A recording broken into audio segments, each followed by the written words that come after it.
Première chose, merci à tous d'être venus aussi nombreux pour cette 3e édition de Traveler on Stage à Bordeaux.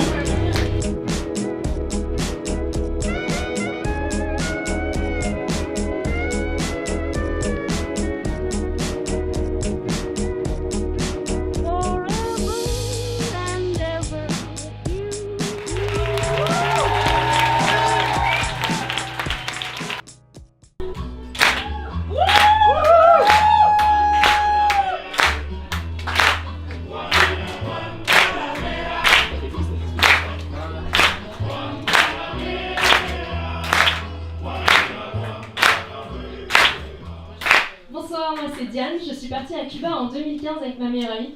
C'était juste après l'annonce de la reprise des relations avec les États-Unis. Ouais, parce qu'on voulait quand même voir Cuba avant que McDo et Starbucks ne débarquent.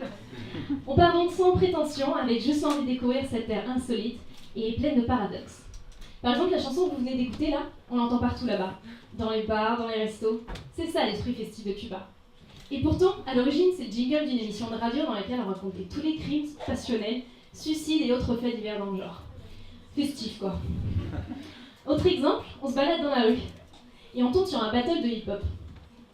Il est un peu avant minuit et d'un coup, tout s'arrête. Un décompte commence. 3, 2, 1. Joyeux anniversaire fidèle! Eux, ils n'ont pas connu la révolution, mais c'est marrant de voir comment ils baignent dans cet esprit très patriotique. A l'inverse, un matin, on se fait réveiller par nos hôtes, hyper enjoués, de retraités. On leur demande ce qui se passe. Ils se précipitent et allument la télé. Ce jour-là, le secrétaire d'État américain a fait le déplacement à Cuba. Une première depuis l'embargo de 62. Étonnant pour cette génération qui, elle, a connu la révolution. Si la révolution est partout, la culture américaine d'avant-révolution l'est paradoxalement tout autant. Quand tu arrives à Cuba, décalage horaire, c'est pas 6 heures, c'est 50 ans. On fait des virées en Cadillac, en Chevrolet mythique des années 50, quand elles tombent pas en panne, mais ça c'est une autre histoire, et on boit des Cuba Libre dans des bars rock'n'roll. On loge aussi chez l'habitant, on appelle ça les casas particulars. On y fait belle rencontre, mais aussi les moins bonnes. La moins bonne se balade tranquille dans le patio, la gueule ouverte. Je prends mon petit-déj un matin et je vois un crocodile à mes pieds. Enfin, un alligator, c'est quasiment la même chose. On part en balade dans la Havane et on cherche le signe. Et là, placardé sur une porte, Cristiano et Zizou nous ouvrent le chemin. On suit cette ruelle et on entend des chants mystiques. Là, une sorte de gourou excentrique en robe longue blanche et grand collier de perles nous invite à assister à sa cérémonie de vaudou. À Varadero aussi, on a cherché le signe. On marche le long d'une route déserte et on tombe un peu plus loin sur un hôtel de luxe. Une espèce de palace où vont tous les hommes d'affaires russes. Un des rares lieux de l'île aussi où on a visiblement accès à Internet à volonté. On passe le reste de l'après-midi à squatter les transats, puis à se baigner dans une mer transparente. À contempler avec masque et tuba des poissons de toutes les couleurs. La chaleur, le vent, la température de l'eau, tout est parfait. On se met à chanter à plein poumon. La plage est à nous, le paradis quoi. Et puis, on déchante. Parce que tout est parfait et d'un coup, il se met à pleuvoir, comme jamais. Alors c'est bref, certes, mais intense. T'as beau être content de rouler dans une belle américaine, c'est beaucoup moins drôle d'expérience quand t'as les pieds dans l'eau. Là, le mieux c'est d'attendre que ça se calme sous le porche d'une casa, comme tu vois le cliché du papy cubain sur sa chaise à bascule et son cigare. Le cigare. C'est à Vignales qu'on l'a découvert et même dégusté. Loin des tumultes de la vie urbaine et loin des hôtels de luxe, on se retrouve là encore transporté dans le passé, dans ce petit village perdu dans un paysage de plantations de tabac et de canne à sucre qu'on a pris le temps de parcourir à cheval. Les gens de ce village sont adorables. Mais alors qu'on pensait avoir trouvé un lieu authentique, on s'est vite aperçu que ce village qui vit historiquement du cigare vit aussi aujourd'hui beaucoup du tourisme.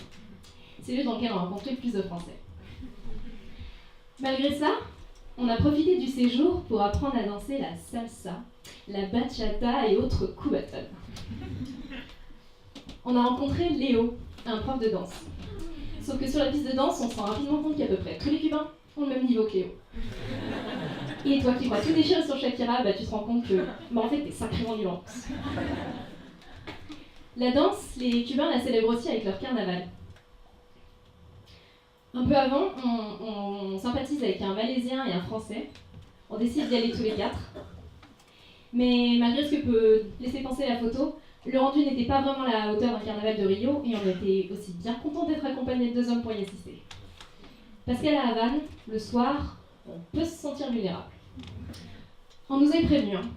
Pas d'appareil photo, pas de sac, pas de bijoux, juste un billet dans le soutif pour payer le pouce-pouce ou le taxi pour rentrer. Et on se rassure, peut-être à tort, en même temps par le fait de voir des voitures de police faire des rondes toute la nuit et disperser les foules.